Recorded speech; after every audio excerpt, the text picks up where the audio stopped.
And welcome everyone to VV studies. आज हम marketing management का नया यूनिट स्टार्ट करने वाले हैं और उसमें पहला टॉपिक है that is data collection. Data basically जो हम रिसर्च करने वाले हैं उसके लिए data is the most crucial thing. और डेटा हम बेसिकली दो सोर्सेज से कलेक्ट कर सकते हैं, one is from primary source and another is from secondary source. Primary source वो होता है जब हम किसी से जाके डायरेक्टली डेटा कलेक्ट कर रहे हैं। फॉर एग्जाम्पल मैं किसी पर्सन के पास गया, उस पर्सन से जाके मैंने कुछ क्वेश्चन पूछे, तो वो क्या हो जाएगा, मेरा प्राइमरी सोर्स ऑफ डेटा। जो डेटा पहली बार रिसर्च होने वाला है उस डेटा को बोला जाता है primary source of data. Secondary source of data वो होता है जो हम किसी दूसरे या तो प्रीवियस रिसर्च से डेटा लेते हैं या फिर कुछ ऐसा डेटा जो कि ऑलरेडी किसी ने रिसर्च कर चुके हैं या फिर किसी के पास डेटा ऑलरेडी कलेक्टेड था, किसी और ऑफिशियल्स के अगर हम डेटास को यूज़ करके हम रिसर्च करने वाले हैं तो उस डेटा को बोला जाता है secondary data, that is used again and again. ठीक है, हो सकता है पहले किसी ने दूसरे पर्पज़ के लिए यूज़ किया हो, उसी सेम डेटा को हम किसी और पर्पज़ के लिए डेटा में रिसर्च में यूज़ कर रहे हैं, that is known as secondary data. For example आपने मार्केटिंग रिसर्च करी थी 2019 में, और 2019 में जो डेटा आपने कलेक्ट किया था वो सेम डेटा अगर आपने 2020 के भी रिसर्च के लिए अगर आपने यूज़ किया, then that data will be secondary data because आप उसको फर्स्ट टाइम यूज़ नहीं कर रहे हो। सिमिलरली अगर आपने एक डेटा में जो रिसर्च में ऑब्जेक्टिव था, जो एक कॉमन ऑब्जेक्टिव था, उस ऑब्जेक्टिव के लिए आपने कुछ वेरिएबल सेलेक्ट करे थे और उसके ऊपर डेटा कलेक्ट किया था। सेकेंड टाइम आपका ऑब्जेक्टिव चेंज हो गया बट कुछ कॉमन वेरिएबल सेम है अभी भी। For example locality can be same, area can be same, collect people's gender can be same.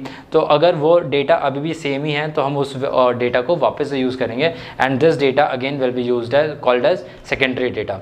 First coming on to the primary data. Primary data का जो main source होता है that is direct investigation. Direct investigation मतलब basically personal interview.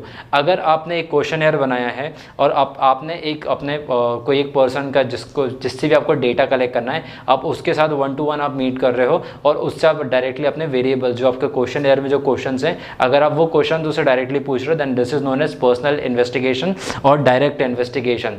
Direct investigation के advantages ये हैं कि you know the researcher, जो रिसर्ची है और जो रिसर्चर है वो एक दूसरे के लिए नोन पर्सन हो जाते हैं। और जो अगर आप किसी के साथ में बैठ के अगर आप डेटा कलेक्ट कर रहे हो तो आपको एक आइडिया हो जाता है कि कितना परसेंट डेटा जो वो दे रहा है, जो सामने वाले से आप जो क्वेश्चन पूछ रहे हो कितने परसेंट डेटा वो एक्यूरेसी के साथ बता रहा है। कुछ अगर किसी को कोई अगर वेग डेटा देता है तो वो एनी नंबर दे देता है, बट अगर आप उस पर्सनल इंटरव्यू के टाइम अगर आप चेक करना चाहो कि उसने एग्जैक्ट डेटा दिया है नहीं, तो आप उसके लिए चेक भी कर सकते हो और आपके लिए ट्रस्ट ज़्यादा हो जाता है।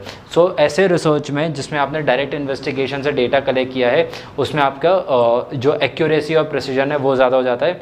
बट इसका एक डिसएडवांटेज भी है कि इसमें कॉस्ट और टाइम बहुत ज़्यादा लगता है बिकॉज आप हर एक पर्सन के पास आपको इंटरव्यू करना पड़ेगा।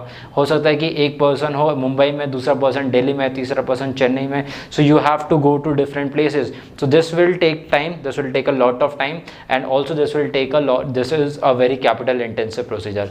एंड अगेन आप इस प्रोसीजर में बहुत ज़्यादा लोगों को इन्वॉल्व नहीं कर सकते हो बिकॉज आप जब इंटरव्यू कर रहे हो तो इंटरव्यू के लिए आप बहुत ज़्यादा लोगों को सिलेक्ट नहीं करते हो। जनरली इस तरीके का डेटा कलेक्शन जो होता है वो प्राइमरी रिसर्च के लिए होता है, जो सुपीरियर रिसर्चर्स होते हैं जिसमें आपको लाइक मेडिकल ऑफिशियल्स की ज़रूरत है, लॉयर्स की ज़रूरत है, MLAs MPs के अगर आप डेटा कलेक्ट कर रहे हो जो कि इंडिया में कम है। मतलब अगर आप कंपेयर करो जनरल पब्लिक के साथ तो इसमें डेटा जो है वो कम कलेक्ट करना होता है और डेटा की जो प्रिसीजन होना चाहिए वो ज़्यादा एक्यूरेट होना चाहिए। Next coming on to indirect investigation. Indirect investigation is more or less like personal investigation, but आप एज अ रिसर्चर आप डायरेक्टली मीट नहीं करते हो उस पर्सन के साथ, आप किसी और सोर्स के थ्रू उससे डेटा कलेक्ट कराते हो, then this is known as indirect investigation. Basically direct investigation से इसमें ज़्यादा एडवांटेजेस हैं बिकॉज यहाँ पे आपको टाइम ज़्यादा नहीं लगता है, कॉस्ट ज़्यादा नहीं लगता है, so you can save that time and cost and do in completing your research basically. Next is local correspondent. Local correspondent means basically जो आपके कलीग्स होते हैं। जनरली आप अगर किसी एक कंपनी में काम कर रहे हो तो उस कंपनी में आपके साथ काम करने वाले बहुत सारे कलीग्स हैं, आपके फ्रेंड्स हो सकते हैं, आपके फैमिली मेम्बर्स हो सकते हैं, आपके नेबर्स हो सकते हैं। अगर आप ऐसे लोकल गैदरिंग्स के साथ अगर आप डेटा कलेक्ट कर रहे हो then this is known as local correspondents, जहाँ पे डिसएडवांटेजेस बहुत ज़्यादा हो जाते हैं, बिकॉज आपने जो डेटा कलेक्ट किया वो बहुत ज़्यादा वेरिड डेटा नहीं है, वो एक पर्टिकुलर कंपनी को बिलोंग करते हैं, वो पर्टिकुलर एक एरिया को बिलोंग करते हैं, और हो सकता है कि अगर वो साथ में रह रहे हैं तो ऑलमोस्ट सेम लोकेलिटी के होने के सेम माइंडसेट भी हो सकता है। अगर आप अलग अलग इंडिया के अलग अलग रीजन से डेटा कलेक्ट करोगे जिनको आप नहीं जानते हो, अगर आप उनसे डेटा कलेक्ट करने की कोशिश करोगे तो हो सकता है कि एक्यूरेसी और प्रिसीजन के ज़्यादा चांसेस होते हैं, but in local corresponding the disadvantage is very high, the accuracy and the precision would be very low, तो आप रिलाई नहीं कर सकते हो ऐसे डेटा के ऊपर। Next is through mails, mail करने के थ्रू आपके मेल इज़ बेसिकली आपने क्वेश्चनर बनाया, एक फॉर्म बनाया है और उस फॉर्म को आप अपने रिस्पोंडेंट्स को आप मेल कर रहे हो। अब बहुत बड़ा जो इसका डिसएडवांटेज ये है कि लोग इग्नोर कर देते हैं ईमेल्स। आप ही के पास अगर दिन में अगर 100 मेल आते होंगे तो आप 100 में से शायद एक मेल देखते होगे अच्छे से खोल के उसको ओपन करके, या शायद आप दिन भर में अपना जीमेल ओपन भी नहीं करते। सो जनरली जो सबसे ज़्यादा प्रॉब्लम आती है मेल में वो होती है इग्नोरेंस की। बट स्टिल अगर आपने किसी को पहले कॉल करके बोला कि आपको मैंने एक क्वेश्चनर शेयर किया है mail, please look after it, तो जो मेल में जो आएगा हो सकता है वो ज़्यादा सिंसियरली ना ले, बहुत ज़्यादा सिंसियरिटी से उस फॉर्म को फिलअप ना करे। हो सकता है उसको जो फर्स्ट पॉइंट्स दिखे वो टिक टिक टिक कर दे, और इस वजह से आपका जो डेटा आएगा वो डेटा एक्यूरेट 0% एक्यूरेट होगा, because the person has not even seen the questions, उसने सिर्फ आपको फिल करके दे दिया है। सो मेल के बहुत ज़्यादा डिसएडवांटेजेस होते हैं, बट आप मेलिंग अगर क्वेश्चनर अगर आप टेक्निक यूज़ कर रहे हो तो उसके लिए आप जनरली ये चीज़ ट्राई करोगे कि इसमें जो ऑब्जेक्टिव है बहुत ज़्यादा लाइक हेल्थ केयर सेक्टर से रिलेटेड नहीं है, या फिर इसमें आपका बहुत ज़्यादा कैपिटल इन्वेस्टमेंट नहीं हो रहा है, तो अगर एक्यूरेसी और प्रिसीजन कम भी आएगा then also it is okay. Next is enumerators. Enumerators is basically आप छोटे छोटे ग्रुप्स बना देते हो। आपने एक ग्रुप फॉर एग्जांपल आप किसी पर्टिकुलर कॉलेज में गए, उस कॉलेज का एक ग्रुप बना, जैसे आप आईआईटी गए, आईआईटी में से आपने कुछ लोगों को सिलेक्ट कर दिया, उनका एक ग्रुप बना दिया, अब उस ग्रुप से आप जाके डेटा कलेक्ट कर रहे हो। सिमिलरली आप आईआईएम गए, आईआईएम में आपने एक छोटा सा ग्रुप बनाया, उस ग्रुप से आपने डेटा कलेक्ट कर लिया। आप किसी कंपनी के पास गए, आप विप्रो के पास गए, विप्रो के एम्प्लॉयज़ का एक छोटा सा ग्रुप बनाया और उनसे डेटा कलेक्ट कर दिया। So this is known as enumeration. Now enumeration के फायदे क्या हैं कि आपको बहुत अच्छे सोर्स से आपको डेटा मिल सकता है, अलग अलग ग्रुप से डेटा मिल सकता है। बेसिकली एक आपने अलग अलग डाइवर्सिटी भी ले ली, और एक डाइवर्सिटी को चेक करने के लिए आपने उसमें ग्रुप भी बना दिया है।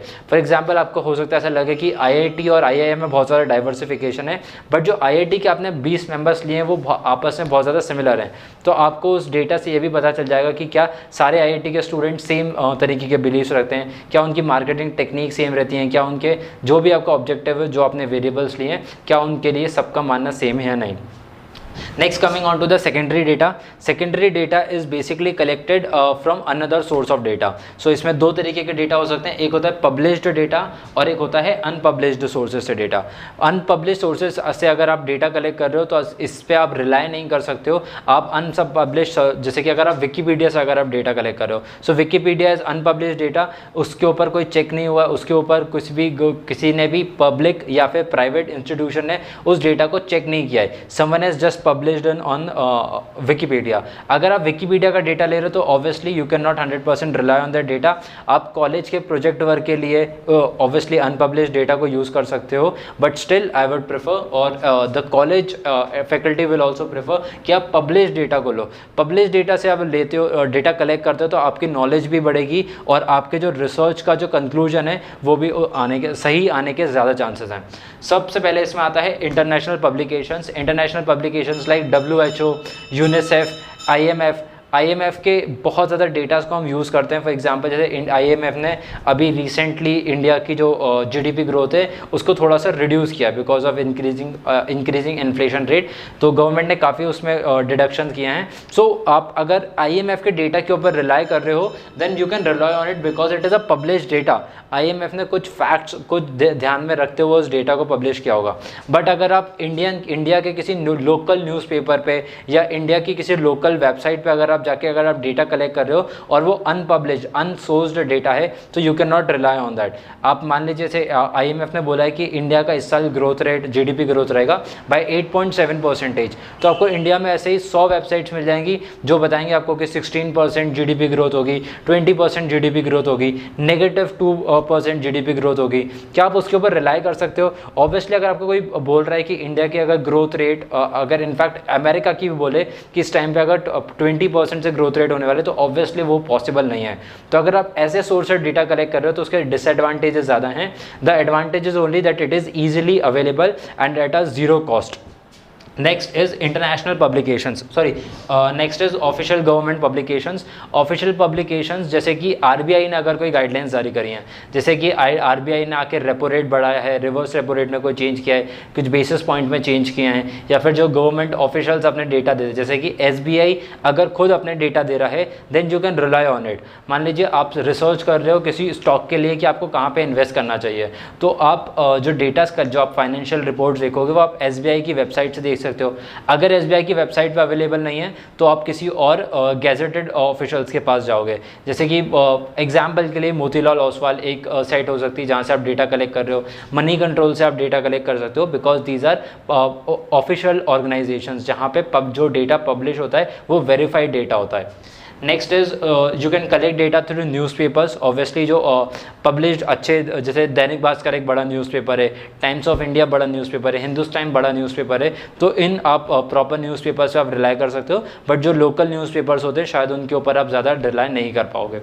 Next is through trade and professionals. जो कुछ कंपनीज ऐसी होती हैं जैसे कि अडानी ग्रुप है, तो अडानी ग्रुप कितना पर्टिकुलरली ईयर में इंपोर्ट कर रहा है, एक्सपोर्ट कर रहा है, ये डेटा आपके पास ट्रेडर्स के पास होगा। जो ऑफिशियल ट्रेडर्स हैं इंडिया के, जो कि कंट्रोल करते हैं इसको, इंडिया के ट्रेड को, आप अगर उनसे डेटा कलेक्ट करोगे तो obviously that data will be very accurate.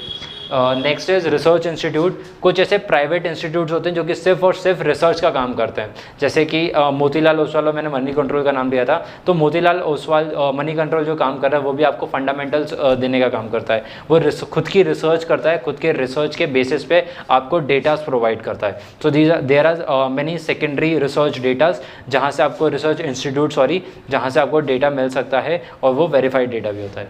Next is last is through unpublished unpublished source. Again as I said कि जहाँ जिस डेटा पे आप रिलाई नहीं कर सकते हो, जो डेटा वेरीफाइड नहीं होता है ना गवर्नमेंट से ना किसी प्राइवेट ऑर्गेनाइजेशन से, उसके ऊपर वेरिफिकेशंस होते हैं, जो वेग डेटा होते हैं बेसिकली। अगर आपको एक्यूरेसी और प्रिसीजन्स कम चाहिए और आपको सिर्फ इजीली अवेलेबल डेटा चाहिए, then only you should prefer unpublished source. So these are the two basic source of data collection. Thank you for seeing the video.